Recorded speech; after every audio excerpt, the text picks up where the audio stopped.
Dice la palabra de Dios que leo en el nombre del Padre, del Hijo y del Espíritu Santo y en favor de ese pueblo que escucha. Isaías 54 del 1 al 3. Regocíjate, oh estéril, la que no daba a luz. Levanta canción y da voces de júbilo, la que nunca estuvo de parto, porque más son los hijos de la desamparada que los de la casada. Ha dicho Jehová: ensancha el sitio de tu tienda y las cortinas de tus habitaciones sean extendidas, no seas escasa. Alarga tus cuerdas y refuerza tus estacas, porque te extenderás a la mano derecha y a la mano izquierda, y tu descendencia heredará naciones y habitará las ciudades asoladas. Amén. ¿A quién habla el Señor? A la estéril, a la que no daba a luz. Probablemente muchos de nosotros en este momento, hoy, enero de 2026, estamos viviendo la más implacable sequía.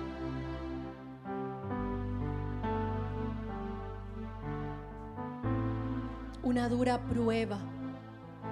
Estamos caminando en medio del desierto. Una dificultad, una tristeza, un dolor, algo que no nos permite avanzar, sueños que no hemos alcanzado, una enfermedad, una ruptura, una separación, quizá un momento de escasez. Estamos atravesando un desierto. Es probable. Eso es probable y está presupuestado, se lo digo. Está presupuestado porque Jesús lo dijo y lo dijo a sus discípulos. Nadie dijo que iba a ser fácil. Dijo, pero confiad, yo he vencido al mundo. Y mira que esa palabra de Jesús es confirmando. En el Antiguo Testamento, a través del profeta Isaías, dice: regocíjate, ha dicho Jehová, oh estéril. O sea que regocíjate si tú estás en medio de un desierto, si tú estás en medio de la prueba, si tú estás en medio del dolor, si tú estás en medio de la dificultad. Regocíjate, oh estéril, regocíjate, porque el Señor tiene para ti, para esa que no ha parido, para esa que no ha dado a luz, tiene lo mejor, tiene el ensanchamiento, porque Él ha dicho que reforcemos las estacas. ¿Y sabes cuándo tenemos que reforzar las estacas? En el momento de la prueba, en el momento de la dificultad. En ese momento tenemos que reforzar las estacas. Ahí es donde se atranca, ¿cómo se diría? Se sepulta la profundidad más, el cimiento más profundo, el cimiento más fuerte, el principio arraigado, la palabra arraigada. Esto es la palabra arraigada. Estos somos nosotros que podemos dar fruto. Y esta es la palabra. Y aquí sobre esta palabra nos arraigamos. Ese es el principio. Esas son las estacas que tenemos que reforzar. Esas son las estacas que tenemos que reforzar en el momento. Escúchalo bien, Maranata. En el momento de la dura prueba. En el momento de la dificultad, porque nosotros llegamos ante el trono de la gracia quebrados, rotos. ¿Y quién dijo que nosotros vamos a presentarnos al trono de la gracia? Ay, perfectos, puros, limpios. Él es el que nos lava. Él es el que nos limpia. Él es el que nos restaura. Él nos remienda. Hoy se me rompió aquí esto cuando me postré y traté de acomodarlo como pude, pero Él nos remienda. Él todo lo hace nuevo. He aquí, todas las cosas son hechas nuevas. Lo que pasó, pasó. Lo que pasó quedó detrás de esa puerta. Allá. Tú hoy cruzaste esta puerta. Es determinante. Te lo digo, Armando. Es determinante. Ese paso que diste ahí, eso es profético y es para tu casa. Porque tú has sido llamado sacerdote de tu casa. Y a ti, el Señor te demandará qué pasa con este hombre. A ti, el Señor te demandará qué pasa con este hombre. Es tu decisión. Y fue tu decisión pasar esa puerta. Y en el momento que tú cruzaste, se rompió el velo. Porque dijiste: Jesús, aquí estoy, Señor. Tú eres mi Señor y mi Salvador. Jesús, te necesito. Jesús, probablemente estoy quebrado, estoy roto, estoy perdido, no tengo esperanza, estoy en el pozo de la desesperación. Probablemente, pero yo te digo, si tú estás en ese pozo de la desesperación, el lodo te toca, te llena, no puedes moverte, regocíjate. Regocíjate, porque esta palabra es para ti. Alégrate y gózate, porque el gozo del Señor es nuestra fortaleza. Entonces, si el Señor nos dijo 1 de enero de 2026, Maranata 2026 es año del ensanchamiento, alégrate si hoy estás pasando la prueba. Alégrate, yo me gozo en medio de la prueba. Alégrate si hoy estás pasando la más dura prueba de tu vida. Alégrate, porque quiere decir, eso es signo de que el Señor te va a ensanchar, porque sus promesas son reales y en Él son sí y amén. Él no es hombre para mentir ni para arrepentirse. Él lo dijo y no lo hará, lo habló y no lo ejecutará. Aleluya. Regocíjate en medio de la prueba. Ahí habla el Señor. Pero ¿sabes una cosa?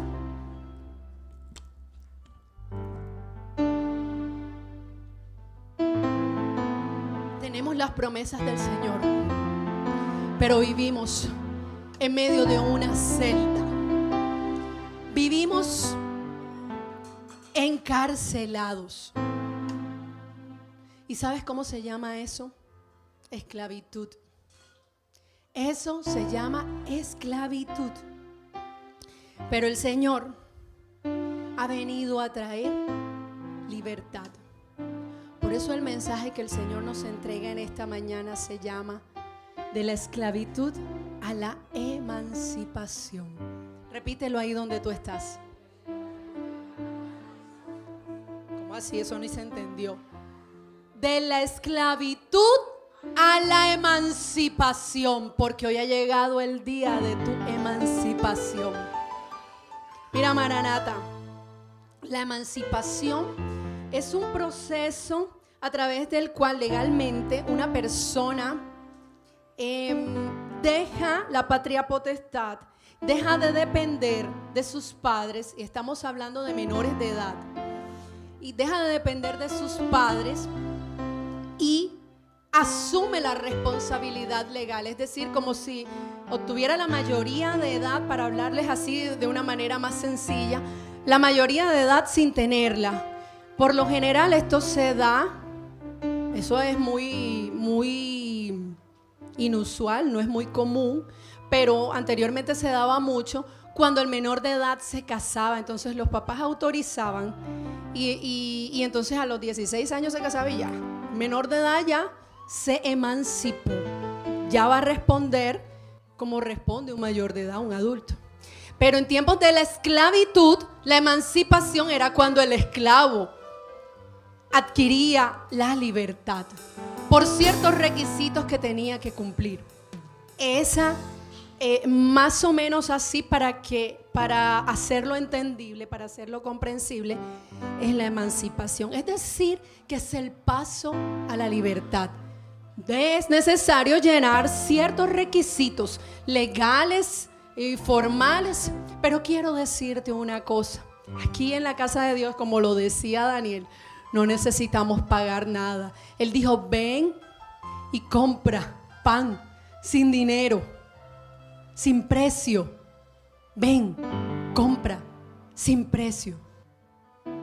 No te va a costar nada. Es la gracia. Es por su gracia.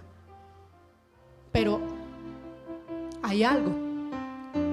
No te cuesta nada porque ya Él pagó en la cruz, pero tú tienes que decidir. Siempre les he hablado del libre albedrío.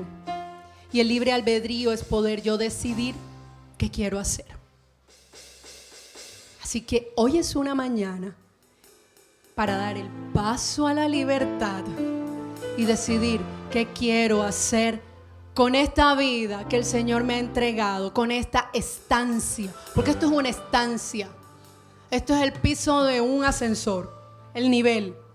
Aquí estamos temporalmente. Por eso Él dijo en su palabra, dice, buscad primeramente el reino de Dios y su justicia y lo demás llegará por añadidura.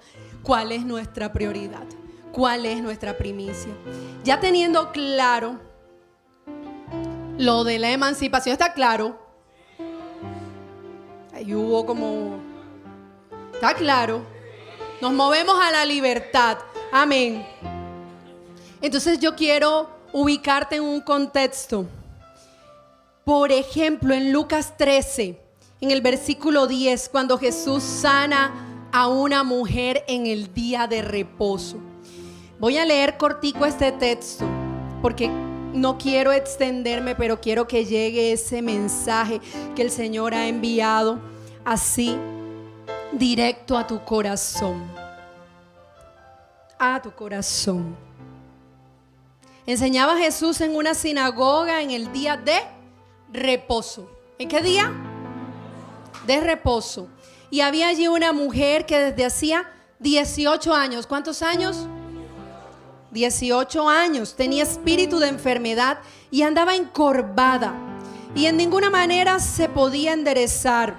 Cuando Jesús la vio, la llamó y le dijo: mujer, eres libre de tu enfermedad. ¿Qué le dijo? Eres libre. Eres libre. Repítalo, libre. Eres libre. Libre de tu enfermedad. Y puso las manos sobre ella. Y ella se enderezó luego y glorificaba a Dios. Pero el principal de la sinagoga, ¿quién? El principal de la sinagoga, enojado. Así, ¿verdad, mi amor? Enojado. Dando gritos y dando voces. Enojado de que Jesús hubiese sanado en el día de reposo, dijo a la gente: 6 días hay en que se debe trabajar. En estos pues venid y sed sanados, y no en el día de reposo. Tremendo. ¿Qué ocurrió en este tiempo? Un milagro. Un milagro que azotaba a una mujer, una carga, un espíritu de enfermedad que azotaba a una mujer. La llevaba azotando 18 años. ¿Quién tiene 18 años aquí? ¿Quién ya superó los 18? 18 años es bastante, ¿cierto? 18 años. Imagínense una mujer enferma, 18 años, no podía sino solo ver el polvo en la tierra. 18 años, encorvada. Y Jesús en un segundo le dijo: eres libre. E inmediatamente se enderezó. Fue libre de ese azote de 18 años en un día de reposo. Ella daba goces y glorificaba el nombre de Dios. Si usted ve un milagro de esos, ¿qué hace? ¿Qué hace si usted ve un milagro de esos? Yo me enloquezco, yo me he enloquecido cuando he visto milagros así, que he visto cosas maravillosas, prodigios y cosas tremendas que el Señor ha hecho delante de mis ojos. Y yo, wow. Y yo no entiendo cómo una persona se puede quedar congelada ante un milagro. Esta mujer estaba encorvada. Esto es visible porque hay milagros que solamente lo sabe Él y nosotros en nuestra vida. Y nadie lo puede ver, ¿cierto?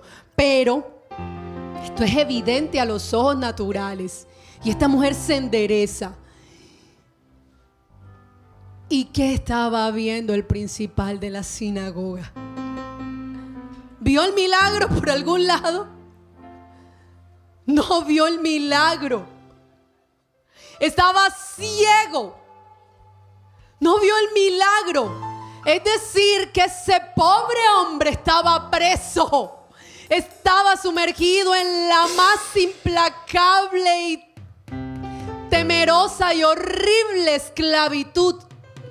Porque ese hombre no vio el milagro. Ese hombre vio que fue en el día de reposo y la ley decía que en el día de reposo nadie podía trabajar. Sentía compasión ese hombre por esa mujer al sufrimiento de 18 años. Y él estaba pendiente era de que se cumpliera la ley. Plop. Atento a que se cumpliera la ley. Y así quiero decirte que nosotros no estamos muy distantes de eso en nuestros días. Estamos esclavos de este mundo, esclavos de lo que piense el otro, esclavos de la religión, esclavos del legalismo, esclavos de las tendencias, esclavos de la moda, esclavos de cómo caminamos, esclavos de lo que comemos, esclavos del gimnasio, esclavos de las tiendas de ropa, esclavos, ¿de qué más podemos estar esclavos? Dios mío, de todo, del dinero, de las redes sociales, de la tecnología, esclavos. Pero todo le pertenece a Dios. Todo viene de Él. El esplendor del universo le pertenece a Él. Él es el dueño del oro y de la plata. Y Él quiere bendecirnos a nosotros con lo que Él tiene. ¿Por qué nos volvemos esclavos de lo que puede ser una bendición para nuestra vida? ¿Por qué? Escucha bien esto. Nos volvemos esclavos de las bendiciones, de lo que puede ser una bendición. Escúchalo bien. Lo que el Señor tiene para darnos, para bendecirnos, nos sujetamos a eso y perdemos de vista a ese hacedor de los milagros. Y nos enfocamos en cualquier otra cosa. Eso mismo pasó con el paralítico de Betesda, como para seguir ahí en este mismo contexto de la ley. El paralítico de Betesda en el día de reposo llevaba 38 años. Esclavo. Y en un abrir y cerrar de ojos el Señor lo hizo libre. Pero nada. Más nada. Ellos solo estaban atentos a que era en el día que la ley lo restringía y lo prohibía. Entonces, ¿quieres que te diga una cosa? El Señor Jesús, Dios mío, wow. Yo no me imagino viviendo en el tiempo de Jesús. Él les dice, hijito mío, por favor, acompáñame nada más piano, ¿sí? Un momentico, necesito esto. Mas hay de vosotros, escribas y fariseos. Suena duro lo que voy a decir, pero lo dijo Jesús. Hipócritas. Como dijo David el viernes. ¡Ay! La palabra pegaba por aquí. ¡Ay! La palabra pegaba por aquí. Hipócritas.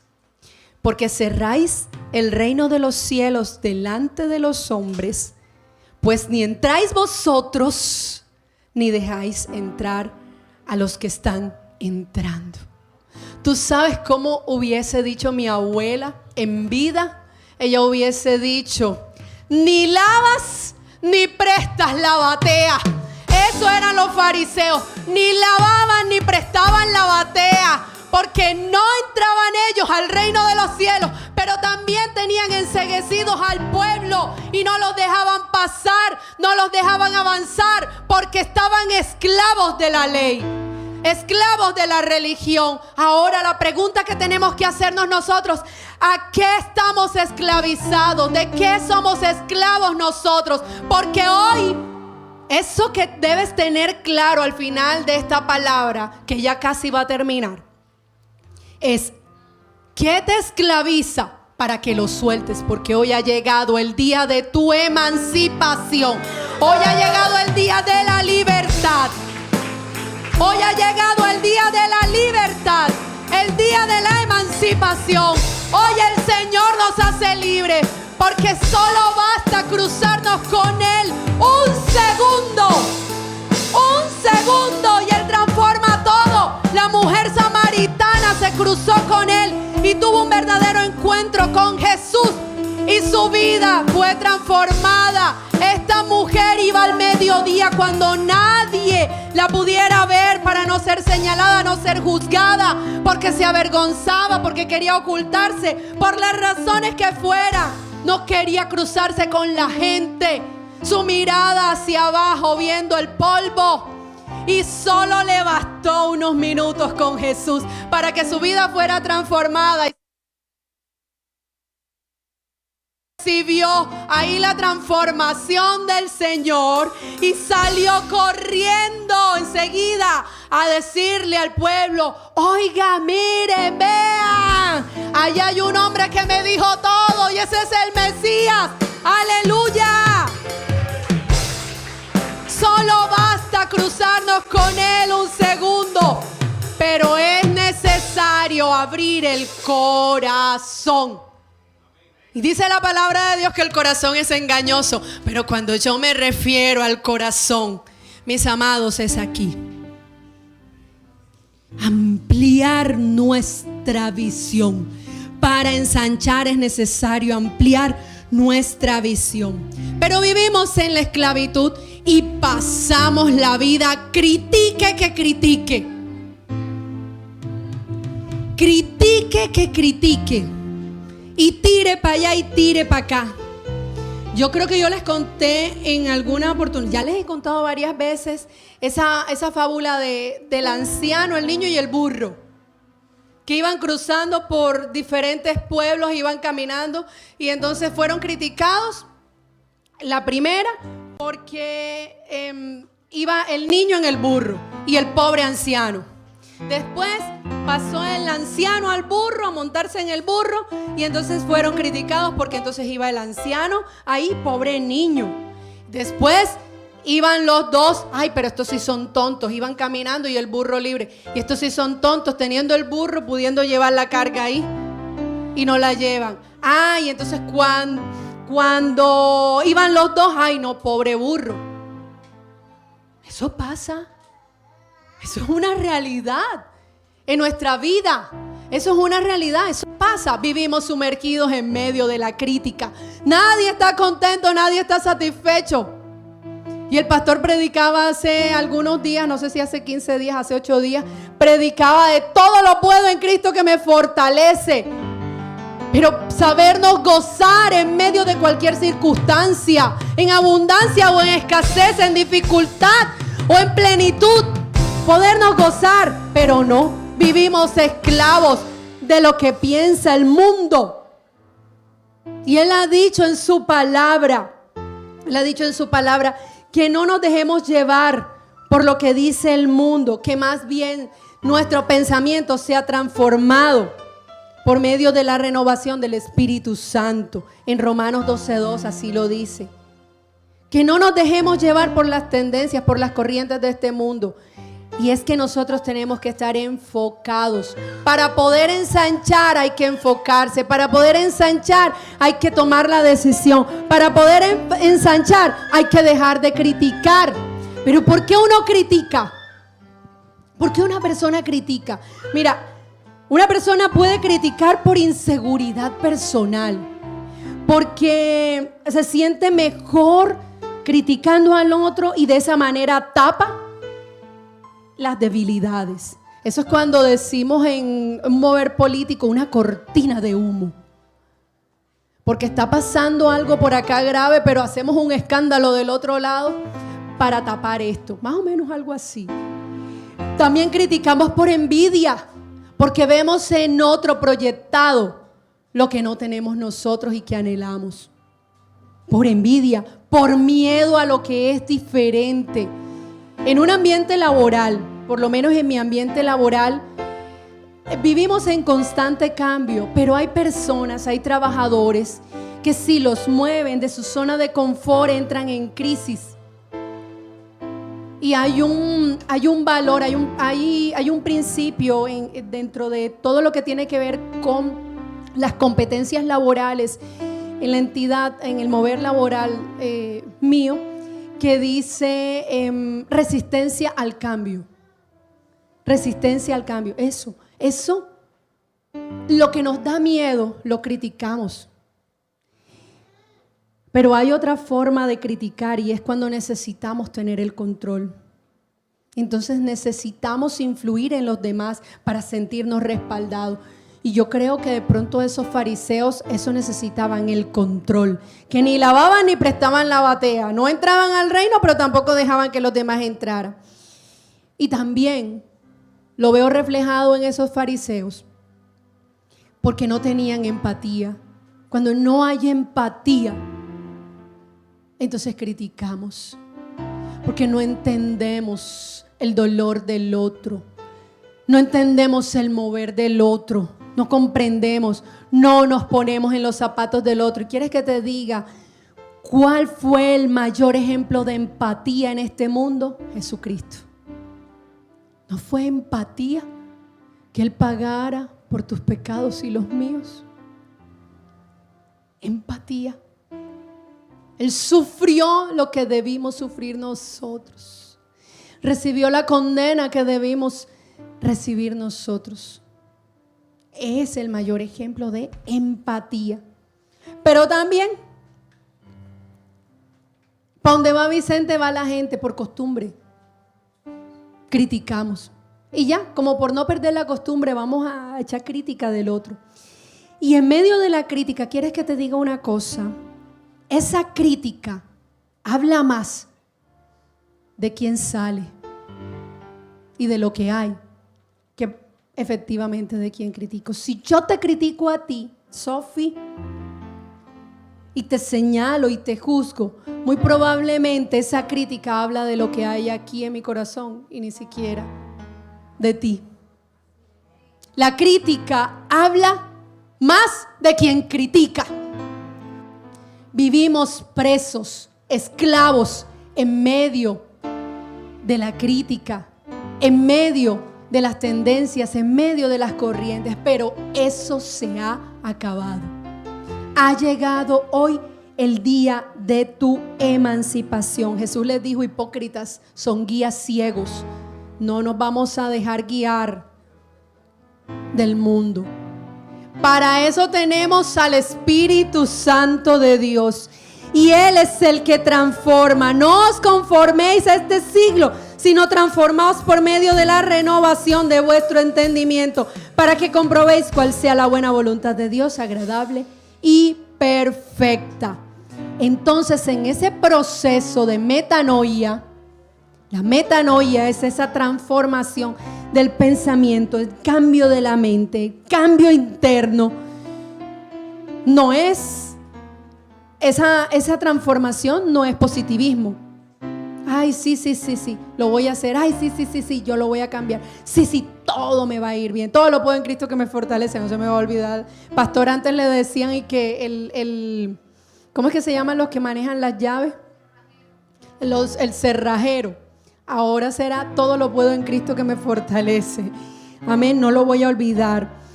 No es con positivismo, no es con una palabra de superación personal o leerte un libro de superación personal, sino esto de la transformación es por cuenta de una decisión. Si yo decido o no dejarme ser transformada y tratada por el Espíritu Santo de Dios. Cambia mi manera de pensar, mi corazón y la dirección de la vida por la paloma. Yo le decía al Señor, Señor, ¿por qué la paloma?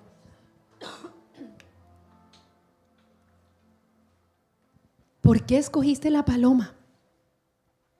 ¿Por qué la paloma? Y el Señor me mostraba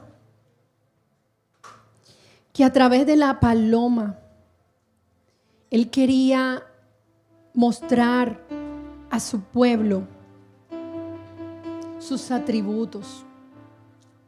Quería mostrar a su pueblo cómo es Él.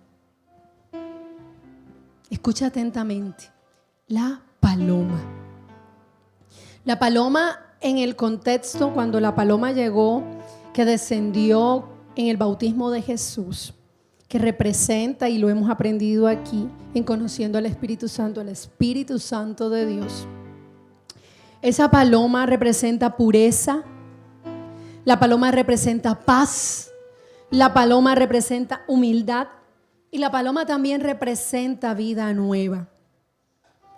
Dice Génesis 8, en el versículo 8, envió también de sí una paloma.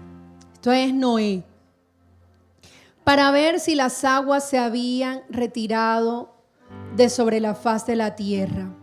Y no halló la paloma donde sentar la planta de su pie. ¿Será que la paloma tiene dónde sentar la planta de su pie aquí en esta casa? ¿En tu vida? La paloma no halló dónde sentar la planta de su pie y volvió a él al arca, porque las aguas estaban aún sobre la faz de toda la tierra. Entonces él extendió su mano y tomándola la hizo entrar consigo en el arca. Esperó aún otros 7 días y volvió a enviar la paloma fuera del arca. Y la paloma volvió a él a la hora de la tarde, y he aquí que traía una hoja de olivo en el pico. Entendió Noé que las aguas se habían retirado de sobre la tierra. ¿Por qué no trajo una hoja de laurel? ¿Por qué no trajo una hoja de almendra? ¿Por qué trajo una hoja de olivo? Porque el olivo es el aceite, el olivo es la unción. Y la paloma trae la unción sobre nuestras vidas. La paloma trae la unción que te va a transformar. La paloma trae la unción que va a generar la metanoia en ti. Y con la metanoia es que podremos ensanchar. De otra manera, lo siento, pero se queda en puro tilín, tilán y nada de paletas. Lo siento, Maranata, pero si no hay una transformación que genere la paloma en ti, a través de ese olivo, a través de esa unción, eso se queda en palabras, porque la palabra, si no la llevas a obra, se queda muerta. Gloria al Señor. Sin el olivo, esto no es olivo, pero parece. Sin el olivo, Maranata, sin la unción, estamos perdidos. Yo siempre les digo de manera jocosa, porque de manera jocosa se quedan muchas cosas en nuestra mente, en nuestros recuerdos. Pero es literal, estamos perdidos, estamos fritos. ¿Quién vio el devocional donde les puse los huevitos? Los demás se lo perdieron. Los demás se lo perdieron. Porque yo les hablo de los huevitos, sin Cristo estamos fritos y ustedes ni saben. Pero los que estuvieron en el devocional, eso. La paloma, en el contexto judío, representaba la pureza, un animal sagrado. Pero a mí me llama mucho la atención, bueno, la paloma blanca, esa pureza, esa santidad. Él ha dicho, sed santos porque yo soy santo. Así que nosotros tenemos que movernos hacia esa santidad. Y eso trae el Espíritu Santo de Dios. La paloma no es agresiva. La paloma no impone. No. La paloma es suave, es mansa. La paloma representa mansedumbre, simboliza mansedumbre en nuestra vida. Pero también es humildad. Yo te voy a decir una cosa, es humildad y es honra. Porque la paloma, en ese contexto judío religioso, la paloma era el animal que podían utilizar aquellos que no tenían los recursos, que no tenían para un cordero, para una ofrenda bien gordita, utilizaban la paloma. Y qué bello. Cuando yo leía esto, yo decía, Señor, esa es la viuda y las dos blancas. Esa es la viuda y las dos blancas. Por eso la paloma representa honra también. Representa humildad. La paloma trae paz y reconciliación. Trae restitución, restauración. Porque cuando Noé soltó el cuervo, ese traicionero, ¿qué pasó con el cuervo? No volvió. Traidor ese. Pero en cambio la paloma vuelve al nido. Siempre vuelve al nido. Después que halle donde posar, después que halle donde sentar la planta de sus patas, ahí vuelve la paloma. Pero la paloma también es muy sensible. Una sensibilidad. Nosotros vemos ahora las palomas en las palomas citadinas. Son como unos perritos callejeros. Eso no tiene ni comparación, Dios mío. Eso es una cosa loca con lo sagrado de la época. Y ustedes ven esa cantidad de palomas que parecen unos perritos callejeros y si les tiran ellas van en medio de la basura. Pero la paloma blanca, ya ni se asustan cuando uno se asoma. Ya están, eso en biología tiene un nombre, pero yo no me acuerdo. Pero tiene un nombre, ¿cómo? Adaptación. Bueno, digamos que adaptación. Sí, domesticadas. Pero no, es diferente la definición que me acordé cuando he estudiado con mis hijos en biología. Pero ya ni se asustan. Pero la paloma blanca, o sea, la paloma es tan sensible que se asusta, que se espanta, que sale enseguida volando. Yo les voy a decir una cosa, mis amados hermanos. El Espíritu Santo es una persona. El Espíritu Santo no es la paloma. El Espíritu Santo no es el olivo. El Espíritu Santo no es el viento. El Espíritu Santo no es el aceite, no es el fuego. Eso lo simboliza. Pero el Espíritu Santo es una persona. Persona más importante que nosotros podemos tener hoy. Siglo XXI, año 2026, año del ensanchamiento. Sin esa persona nunca vamos a avanzar, nunca vamos a poder llegar a ese ensanchamiento, nunca. Sin el Espíritu Santo, de verdad que estamos perdidos. Es una persona sensible. El Espíritu Santo siente, por eso se entristece cuando tú y yo fallamos, pero igualmente Él se entristece cuando tú y yo fallamos, pero igualmente Él nos abraza con dulzura, con amor, nos consuela, nos sostiene, nos acaricia. Yo les voy a decir una cosa. La caricia del esposo es una bendición. Eso es muy bello, es maravilloso. La caricia del padre, la caricia de la madre es algo que siempre va a estar ahí. El viernes cuando salía yo abracé a mi hija no sé qué me dijo, la abracé y le dije, ven, pon tu cabecita aquí, y ella la puso aquí en mi pecho y me dijo, mami, tus latidos me dan paz. Y yo le dije, claro que sí, porque tú estuviste en mi vientre y ahí estabas segura, te sentías segura. Y todo el tiempo lo que tú escuchabas era mi voz y los latidos del corazón. Por eso te da paz. El Espíritu Santo te abraza y te acaricia y eso no tiene comparación. No la tiene. El Espíritu Santo está ahí para ti y para mí. El Espíritu Santo te da vida nueva.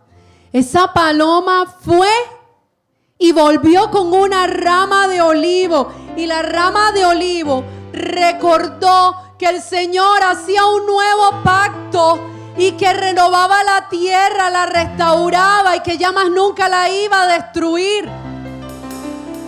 Después el Señor lo sella con el arco en los cielos. Ese pacto, porque Él es el que hace los pactos. Él es el que pacta. Él.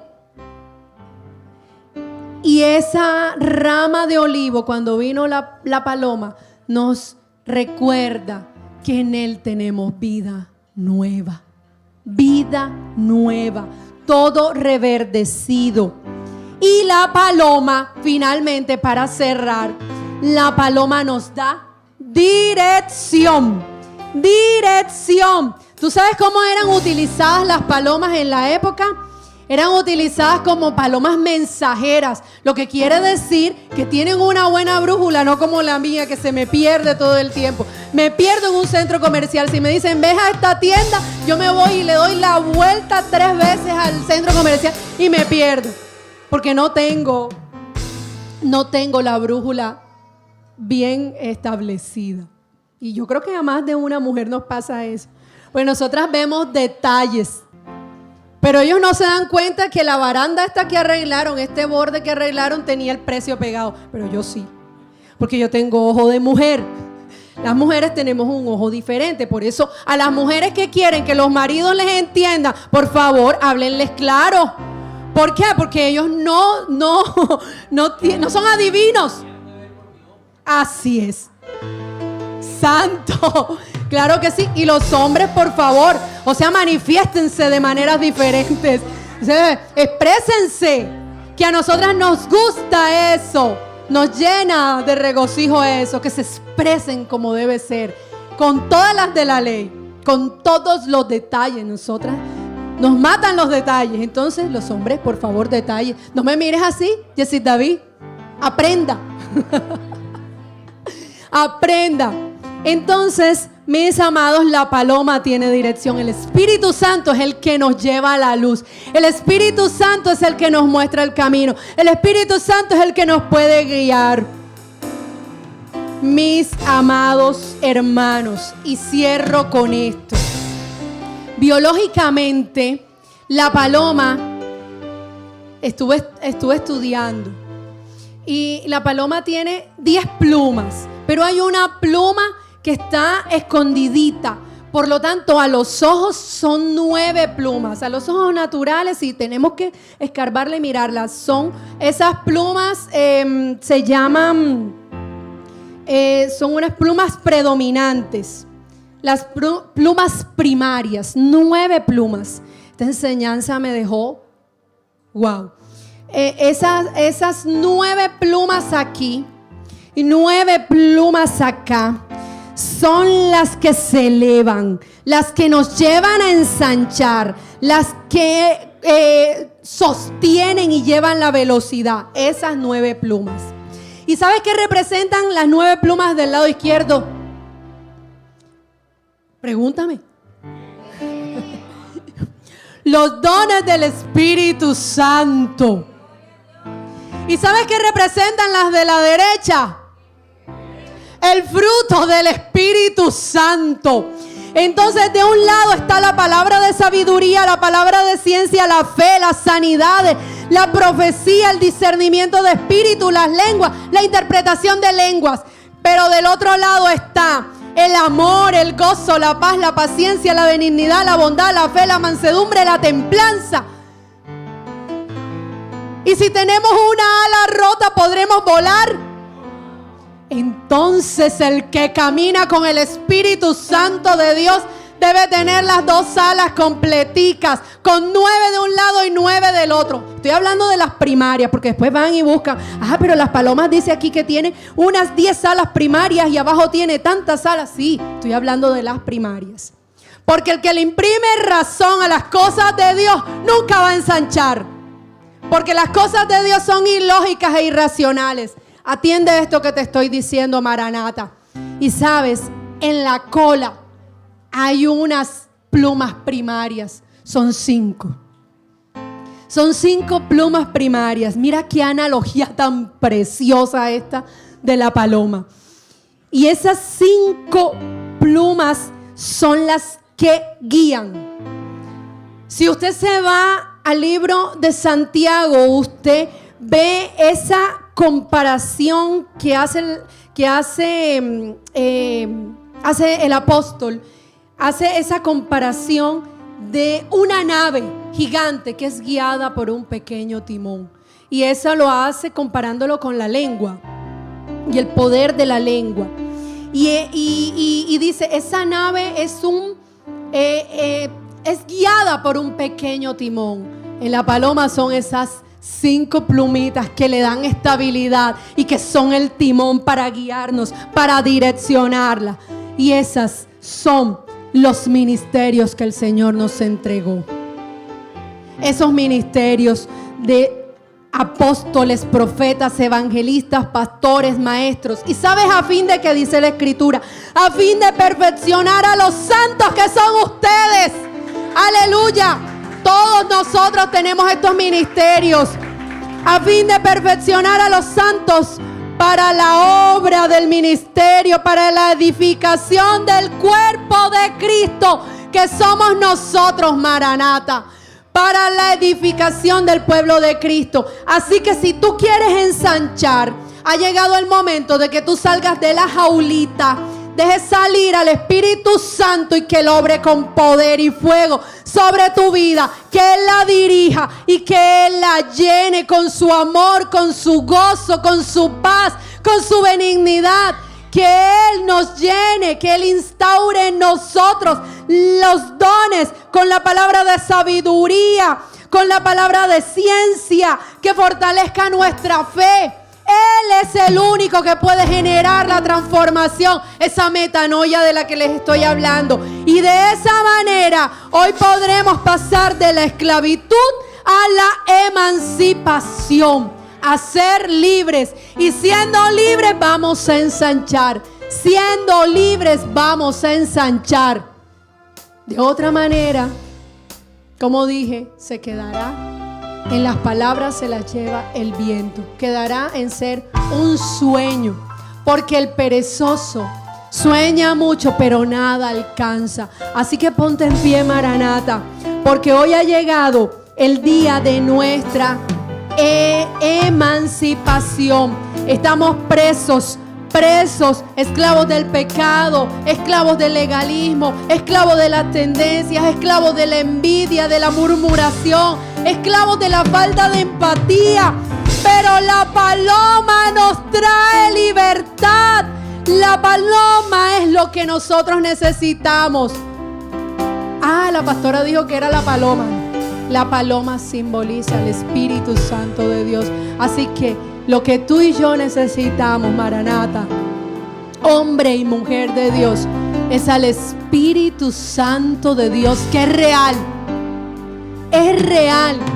Él está ahí para ti y para mí. Ahí está el Espíritu Santo para ti y para mí. Yo viví una dura prueba recién casada. Porque tomamos una decisión como familia. Estábamos mi esposo y yo solamente. Y tuve una oportunidad laboral y me fui a trabajar lejos de él. Él se quedó y yo me fui. Y fue un tiempo muy duro, pero no solo eso. en ese momento, después de haber buscado y querido y anhelado a mi primogénito, y no llegó durante 2 años de matrimonio, llegó preciso cuando nos separamos. Y él por allá y yo por acá. Imagínense ustedes, embarazada y sola. Hay muchas mujeres que tienen que vivir un embarazo sola. Pero yo estaba embarazada y sola, y mi esposo estaba del otro lado, y él que quería juntar esos límites geográficos, él quería derribarlos. Pero el Señor, esa paloma, con su dulce compañía, fue la que me sustentó en esos tiempos de dura prueba. Y el fruto hoy está aquí. El fruto hoy está aquí. Es necesario, Maranata, que nosotros consagremos toda nuestra vida, nuestros hijos, todo lo que tenemos y todo lo que somos al Señor. Porque no hay mejor inversión que invertir en el reino de Dios y su justicia. Amén. Y solo de la mano de esa paloma